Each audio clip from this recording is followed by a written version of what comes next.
Assalamualaikum warahmatullahi wabarakatuh. Selamat pagi anakku semua. Semoga kita semuanya diberi Allah kesehatan lahir dan batin. Pada kesempatan kali ini kita akan belajar tentang bersih itu sehat. Namun sebelum Bapak jelaskan, yuk kita baca basmalah dulu. Semoga ilmu kita nanti menjadi ilmu yang manfaat. Seperti dalam sebuah hadis yang berbunyi, an-nadhafatu minal iman. Kebersihan itu sebagian dari iman. Jadi usahakan diri kita sendiri, baik itu badan kita, tempat, dan pakaian, usahakan dalam keadaan bersih, karena bersih itu adalah sebagian daripada iman. Itu pada bab ini yang akan kita bahas, satu mengenai pengertian bersuci. Bersuci disebut juga toharo. Apa sih toharo itu?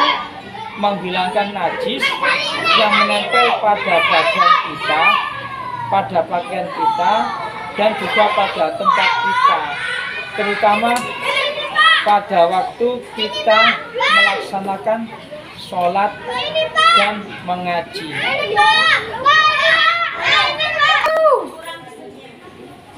Toharo juga bisa disebut menghilangkan hadas pada tubuh kita, itu seperti berwudu dan tayamum. Alat bersuci ada dua macam, satu dari air, yang kedua benda selain air. Dari air contohnya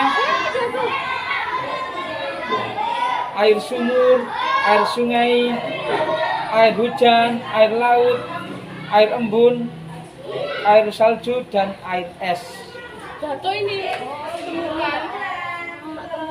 Air dibagi menjadi tiga macam. Satu, air suci yang mensucikan. Air suci yang mensucikan itu apa saja?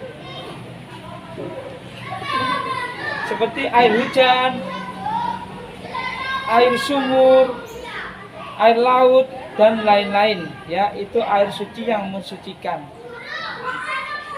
Maksudnya bagaimana Pak suci dan mensucikan itu? Itu satu, air suci mensucikan itu bisa buat berwudu, bisa dipakai untuk bersuci, bisa dibuat untuk masak, diminum juga bisa. Itu air yang suci mensucikan. Ya. Yang kedua, air suci tapi tidak mensucikan, seperti air kelapa, air siwalan, air minum olahan, dan lain-lain. Bagaimana Pak penjelasannya? Ya, jelaskan, tolong didengarkan ya. Air suci yang tapi tidak mensucikan, yaitu air yang bisa dipakai untuk makan, minum, tetapi tidak bisa dipakai untuk berwudu, tidak bisa dipakai untuk kawi, ya, membersihkan dari hadas kecil, membersihkan dari kita setelah BAB, membersihkan kita setelah buang air kecil, ya. Seperti air teh, es teh, kopi, es campur, tidak boleh untuk berwudu. Ya, dipakai berwudu tidak boleh, tapi bisa dibuat minum. Kopi tidak bisa buat mandi, misalkan menghilangkan besar tidak bisa, tidak sah hukumnya, karena termasuk air dalam olahan, ya. Itu yang termasuk air suci tapi tidak mensucikan. Air yang bisa diminum, bisa dimakan, tapi tidak bisa untuk berwudu. Yang ketiga, air najis. Contohnya air kencing, atau air suci sedikit tapi terkena najis. Misalnya airnya nggak sampai 1 kola, kejatuhan tainya ayam atau tainya lalat, otomatis tidak bisa dipakai untuk berwudu karena airnya sedikit. Ya, kalau air yang 2 kola itu berapa besarnya? Kalau ukuran meteran, ya, misalnya ada bak mandi itu ukurannya 60 kali 60 itu 2 kola.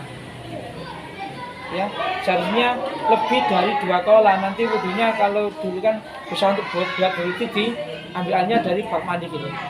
Itu kalau lebih 2 kola. Itu air yang najis, ya, air tidak sampai 2 kola tapi terkena najis. Berarti tidak bisa dipakai untuk berwudu, tidak bisa untuk bersuci. Selanjutnya air mustakmal, air yang sudah digunakan untuk bersuci. Contohnya, ya, ketika kita berwudu, otomatis airnya kan jatuh.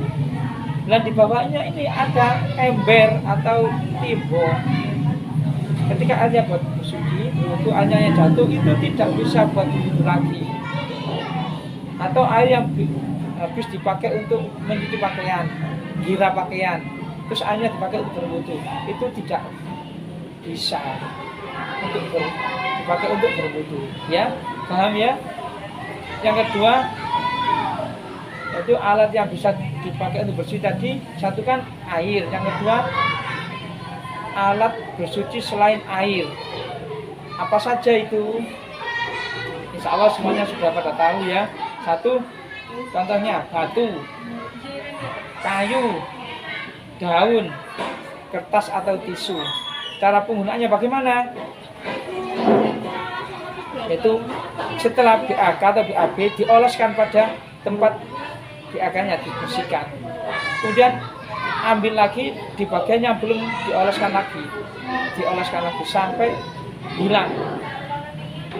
Sampai hilang kotorannya, sampai hilang najisnya, insya Allah sudah bersih. Tapi ingat, ketika bagiannya sudah dibuat ngolesi kotoran lagi, jangan buat ngoles lagi, berarti ambil sebelahnya lagi.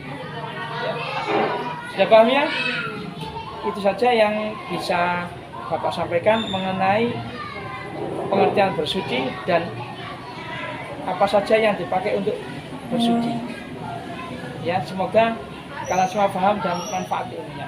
Semangat, semoga manfaat. Assalamualaikum warahmatullahi wabarakatuh.